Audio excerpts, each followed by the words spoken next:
வாழ்க நலத்துடன். இன்னைக்கான விடுகதை என்னன்னு பார்த்தீங்கன்னா, உச்சி கிளையிலே முழு குச்சி ஒண்ணு ஊசலாடுது. அது என்ன? கண்டிப்பா தெரிஞ்சுனா கமெண்ட் பாக்ஸ்ல சொல்லுங்க. இன்னைக்கு காலையில பார்த்தீங்கன்னா, வெண்பூசணி ஜூஸ் தாங்க குடிச்சேன். அதே மாரி நைட் எப்பயுமே வந்து படுக்க போறப்ப வந்து நம்ம யூடியூப்ல போட்ட மிராக்கிள் பொடி இருக்கு பார்த்தீங்கன்னா, அது ஒரு பிஞ்ச் எப்பயுமே நைட் சாப்பிட்டு சுடுதண்ணி சாப்பிட்டுட்டு தாங்க நான் படுப்பேன்.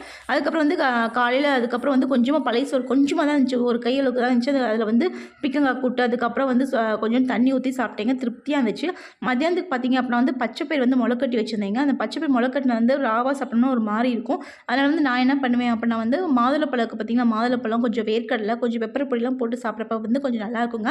மாதுளப்பழம் வந்து நீங்க சாப்பிட்றீங்க அப்படின்னா வந்து அந்த உள்ளுக்கு இருக்கிற தோல் பகுதி இருக்கு பார்த்தீங்களா, அதையும் சேர்த்து சாப்பிட ட்ரை பண்ணுங்க. அந்த தோல் வந்து பார்த்தீங்கன்னா, அதில இருக்க துவர்ப்புத்தன்மை வந்து நம்ம ஹார்ட்டுக்கு, உடம்புக்கு எல்லாமே நல்லதுங்க. ஸோ அந்த தோலோட முடிஞ்ச அளவுக்கு சாப்பிட்டு பாருங்க. ஃபர்ஸ்ட் டைம் சாப்பிட்றப்போ ஒரு மாரி இருக்கும். பட் சாப்பிட்டு சாப்பிட்டு பழகிட்டீங்கன்னா உங்களுக்கு அது பழகிருங்க. ஸோ கொஞ்சம் கொஞ்சமா நீங்க சாப்பிடுங்க. அதுக்கப்புறம் நைட் வந்து முலாப்பழ ஜூஸ் மட்டும் குடிச்சேங்க. இதான் நான் இன்னைக்கு சாப்பிட்டேன். நீங்க என்ன சாப்பிட்டீங்க? கண்டிப்பா கமெண்ட் பாக்ஸ்ல சொல்லுங்க. உங்களுக்கு வீடியோ பிடிச்சிருந்துச்சுனா லைக், ஷேர், சப்ஸ்கிரைபும் மறக்காம பண்ணுங்க. வாழ்க வளத்துடன்.